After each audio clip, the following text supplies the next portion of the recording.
Welcome back and good evening. This is Ge Holla. I am your host for this evening. We are reintroducing our brother to the world, Darius Mccary, wonderful, great actor, also songwriter, also musician. He'll be on the show for this evening. He's going to talk more about his personal life, his professional life. For all our listeners, subscribers, and viewers, please tune in and please pay attention. And do I also have the pleasure of having Rayvon the Great on the line with me as my co-host? Yes, good evening, everyone. I am the queen of all trades, not Raven. I'm Rayvon. No doubt. I see my brother Darius is on the line, so let us ring him in. Everyone, just one moment. Mr. Darius, sir, how are you doing this evening? Favorite brother, best. How y'all doing? Man, we doing good, brother. We're glad that it's good to talk to you. Glad that you called in for this evening. I want to ask you a few questions. Talk about your life a little bit, your career, and just even your ideas and your thoughts on a lot. You're asking for trouble now.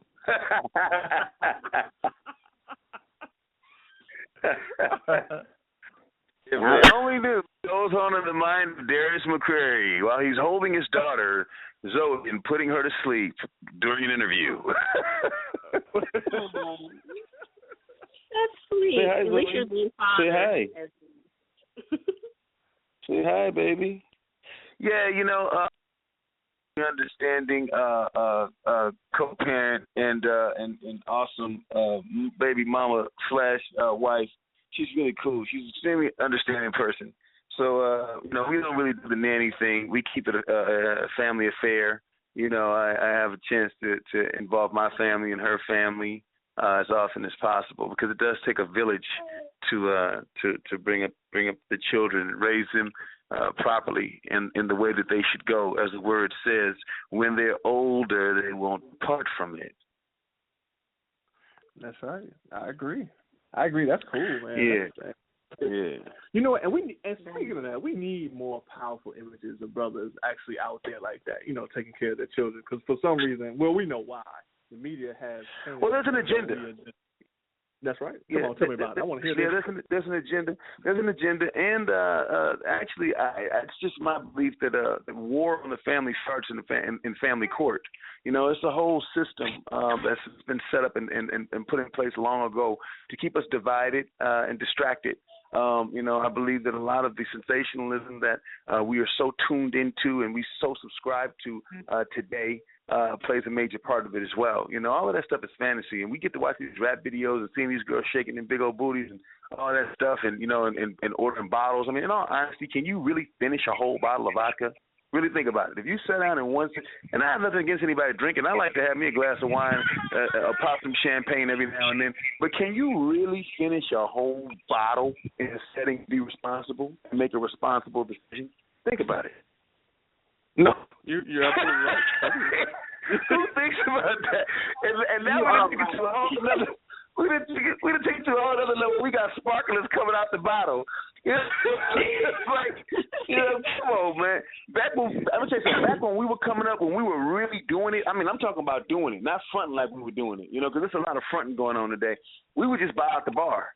And for an hour, if you wanted to drink, you could drink. And that's how we got out. We wasn't ordering no bottles. Who are you trying to prove to? And if you really think about what you're doing, the bottle has a 60% markup on it. You go to the liquor store and buy the same bottle of Grey Goose. You get that bottle for $30. You pay $120 for it in the club. What's wrong with you? If you're a father, that extra $90 that you're putting on it plus the tax could go to Infamil. It could go to baby formula, diapers. What's wrong with you? So I'm not here to condemn anybody or to shut down anybody's party, because the turn up is real in my life. I just like to turn up in a different way.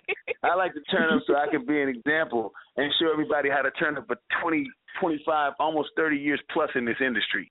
Because by the grace of God, that's how long I've been doing this. Wow. Yes, brother. I'm looking at your credits. That's awesome. You got some strong credits on here. I know a lot of us remember growing up with the show, Family Matters. And let me ask you a question. Does it still bother bother you when people recognize you as your stage name versus, your government name? How do you feel about that? You just got used to it. Hell no. I love Eddie Winslow. Do you have any idea how much pleasure and money that Eddie Winslow has brought me? Do you know how many beautiful young ladies around the world can say that they've had a wonderful night with the great Darius Mccary via Eddie Winslow? You know how many? You know how much champagne I poured because of Eddie Winslow? Are you kidding me? Because of Eddie Winslow, I have a wonderful son in the city of Detroit who I haven't seen in almost a year. Are you kidding me? Oh God. Wow. Yeah. I love Eddie Winslow. He's a very good friend of mine. Hey, whatever floats your boat, that's the water. I'm gonna make sure you're able to put it in.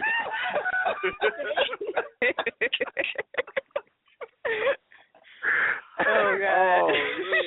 I told you guys. Are you ready?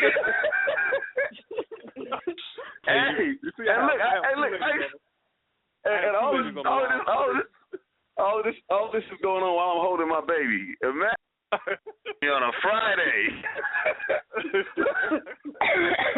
It's not even Friday. It's Monday. Or Tuesday. He's turning up on a Monday. Yeah. Yeah, but Eddie's a really good friend of mine. He's really a cool dude too. He's a little more mature now. He's been through some things, and so if you recognize Eddie or Darius, whatever gets me closer to being able to open your mind, you call me that. Because that's what I'm put here to do. I'm not put here to be an actor or to be a singer even. I do believe that I'm put here to use my voice, and that's one of the keys is finding our voice. We all have a voice. We all have something to say, and it's not what you say; it's how you say it. So that's right. Yeah, baby, baby likes that. Yeah, baby likes that. And it starts from the things that we're exposed to as children. What we see, what our parents, the examples that are set. For me, I was blessed at an early age to be around legends constantly, like Shaka Khan and Rick James, Marvin Winans. I would be in studio sessions with Quincy Jones because of my father, Chip Fields, who discovered me and put me into my first film, working with Paul Winfield and meeting people like Brian Dennehy, Gene Hackman, Willem Dafoe. I mean, I can go on and on. Alan Parker, having conversations with Robert De Niro, at an early age. This all shaped and molded my mind and put me in a place to where I can't accept anything less than greatness, anything I do. So when I sit down and I have a conversation with the great Leon Ware, who's probably is the only man to produce a whole album on Marvin Gaye, I Want You album. I can sit and I can talk to Leon Ware, and what was his approach to producing the late, great Marvin Gaye, which will never be another. I don't care how much we try. You can't reproduce that, I can sit down and talk to Rick James and Bobby Womack.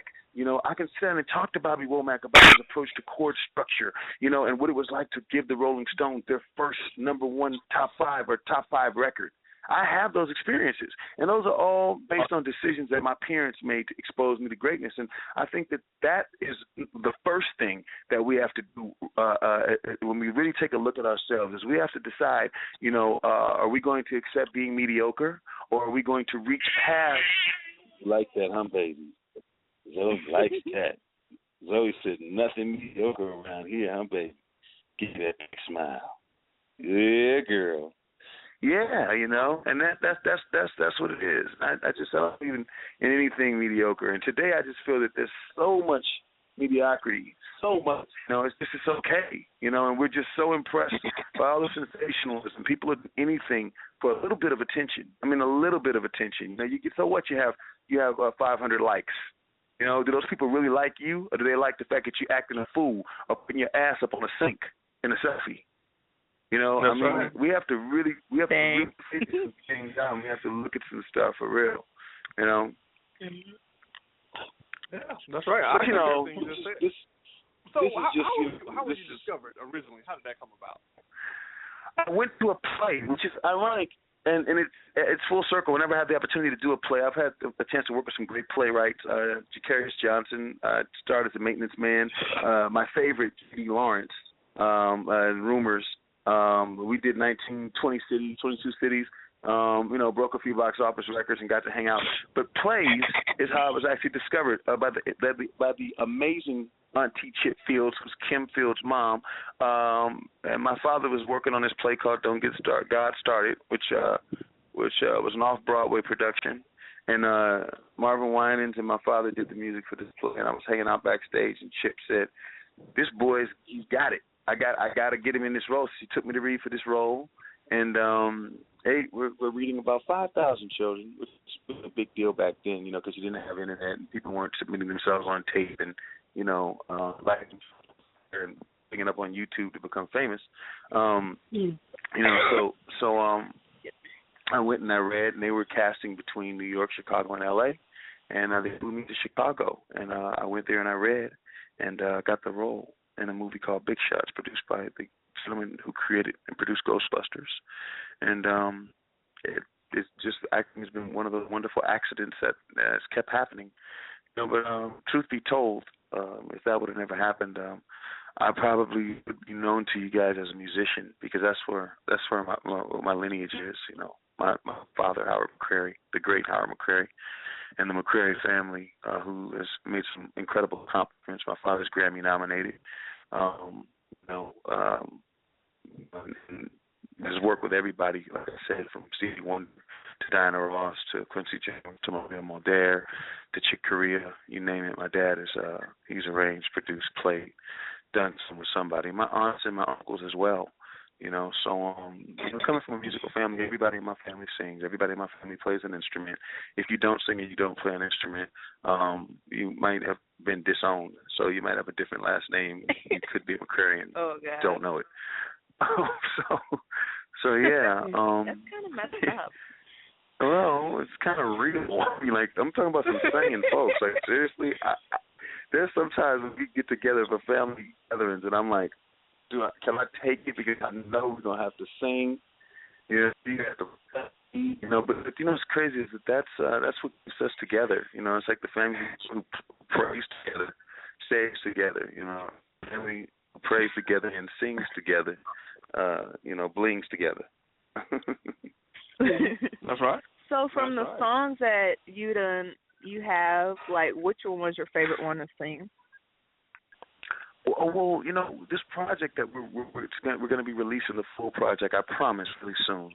There's several of them, but right now the song closest to my heart is the song "Seasons," because when we released this song, actually there was a food drive, or is a food drive, that Mr. E.J. Jackson here in California, who's one of my mentors, has been doing for over 35 years. He has a limousine company called Jackson Limousine, and what's amazing is Mr. Jackson's limousine company is in the inner city, and a lot of the people who live in the inner city, they would never even be able to afford or use his limousine company. However, what he does is he makes sure that everybody in that neighborhood and everybody in the inner city benefits from his success. He takes care of the neighborhood. He looks out for the neighborhood. He looks out for the people. And this food drive is something that he's done for 35 years, every Thanksgiving. And we do things, not just on this holiday. My family has the McCary Foundation, which we do several things. This weekend, the family was out singing to people in convalescent homes. We go out, we feed the homeless, because we believe in giving back. And what just recently happened is we decided to found and start an organization called Father's Care, because in today's society, one of the most overlooked members of the family, in my opinion, is the father. In today's day and age, we've come to a place where women think that it's actually fashionable to be single parent mothers. It makes no sense. We live in a different day and a different time. We all want to do more. We all want to reach past the stars. However, some of those old principles still work. And if you can't stay married, you can't be together, because it's not for everyone. My child's mother and I have an incredible understanding, and we want what's best for the baby, not what's necessarily best for us, because sometimes what's best for you is not best for your child. Bringing another child into this world, you become responsible to the point where you have to actually sometimes be willing to go without to provide. You have to be willing to go without. I'll say it again, to provide. I know exactly what that means. So, we started this organization called Father's Care. My co-founder is Andrea Williams, a wonderful playwright and playwright, and also author. Vonzo Williams is on the board. Richard Yearwood's on the board. We got a great board. Everybody who sits on the board is accomplished in their own right. But we're all parents, and we have to look at the way that things are built. The fathers are the structure, and they house and protect, but the mothers are the foundation. And if we don't have strong foundations, we can't build houses. And if we don't have houses, then we are exposed to all the elements that will come throughout life, rain, fire, and everything else.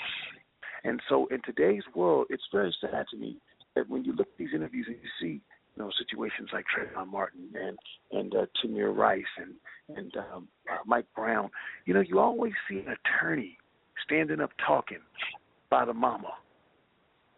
You rarely see the father stand up and say what he feels, because we're in a place where we're being silenced, because we're no longer raising warriors. We're no longer raising lions. And so Father's Care is a non-gender biased organization that has been founded to bring awareness to the injustice that is taking place in the family courts, in the law system, and we're here to support families. Because, see, if we can get our family structure together, however we decide to do it, you ain't got to be married. You ain't got to be together. But if you can stand together, and even if I can't stand you, I can call you when I need you. Because, see, a lot of times what happens is our pride gets in the way. And when your hatred for your co-parents overrules your love for your child, it's a problem. So what we have to do is get past ourselves. Yeah, we have to get past ourselves and understand that we need each other. We need each other. And so Father's Care, that's what the message is. And so Seasons is very close to my heart, because this song is a song about giving back, and it's here to let you know that hard times never last, but hard people do. And we got to get hard right now. Tough times don't last, tough people do. We got to get tough right now. And when you feel like you don't have enough to get tough, you just remember if you be strong just a little bit longer, you could be your season. You could be next in line for your season. And the worst feeling in the world is to be next in line and to walk away. You were next in line and you walked away. And so I just want to encourage people to remember that we got to get hard right now. We got to get tough. We got to stand. We got to stand, because there will come a time, and look, I'm not a religious person by any stretch of anyone's imagination. What I am is extremely spiritual. I'm extremely spiritual, and the Word of God tells us to be wise as serpents and harmless as doves, and in all thy getting, get an understanding. So I understand